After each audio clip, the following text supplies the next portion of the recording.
Hi hello welcome to Kavya's world YouTube channel.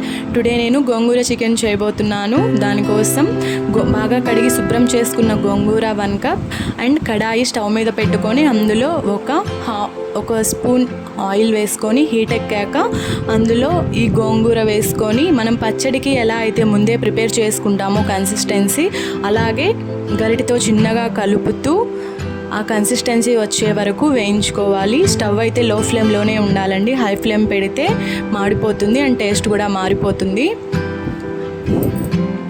పైన చూపించిన విధంగా కన్సిస్టెన్సీ వచ్చే వరకు వేయించుకొని దాన్ని తీసి పక్కన ఒక బౌల్లో పెట్టుకోవాలి. అదే కడాయిలో 3 టేబుల్ స్పూన్స్ ఆయిల్ వేసి ఆవాలు అండ్ జీలకర్ర వేసి అవి చిటపటా అన్నాక అందులో 1 కప్ ఆనియన్స్ వేసుకోవాలి. ఆనియన్స్ బ్రౌన్ కలర్లో వచ్చేదాకా లో ఫ్లేమ్లో పెట్టి ఫ్రై చేసుకోవాలండి. తరువాత పచ్చిమిర్చి యాడ్ చేసుకోవాలి. మీరు ఎంత కారం అయితే తినగలరో మీ టేస్ట్కి తగ్గట్టు మీరు పచ్చిమిర్చిని యాడ్ చేసుకోవచ్చు. నేనైతే ఇక్కడ 4 పచ్చిమిర్చి వేస్తున్నానండి, ఎందుకంటే మా కిడ్స్ కొంచెం కారం తినరు. తర్వాత టొమాటో యాడ్ చేయాలి. టొమాటో వేసిన తర్వాత వెంటనే పైన మూత పెట్టి కాస్త మగ్గే వరకు కొంచెం ఫ్రై చేసుకోవాలి. తర్వాత 1 స్పూన్ అల్లం వెల్లుల్లి పేస్ట్ వేసుకోవాలి. వీటన్నింటినీ బాగా కలిపి ఆ కన్సిస్టెన్సీ బాగా మిక్స్ అయ్యే వరకు గరిటెతో కలుపుతూ ఉండాలి.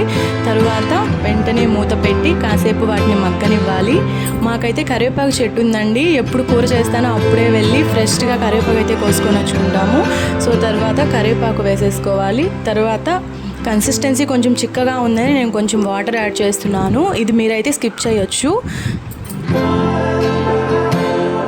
ఈ కన్సిస్టెన్సీ అంతా దగ్గరగా వచ్చే వరకు కాసేపు ఉడకనివ్వాలి.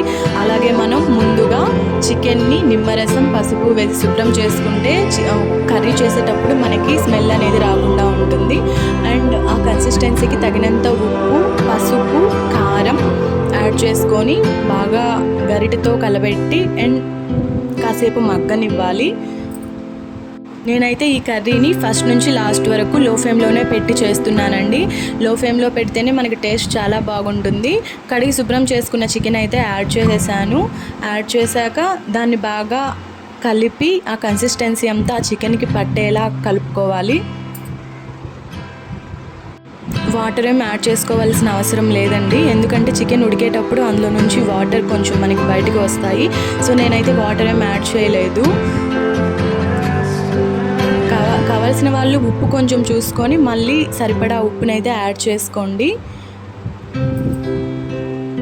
చికెన్ బాగా ఉడికింది అనుకుంటే పక్కన తీసి పెట్టుకున్న గోంగూర కన్సిస్టెన్సీని తీసి ఇందులో యాడ్ చేసేయండి. అండ్ యాడ్ చేశాక దాన్ని బాగా ఆ పీసెస్కి పట్టేలా మనం బాగా కలుపుకోవాలి.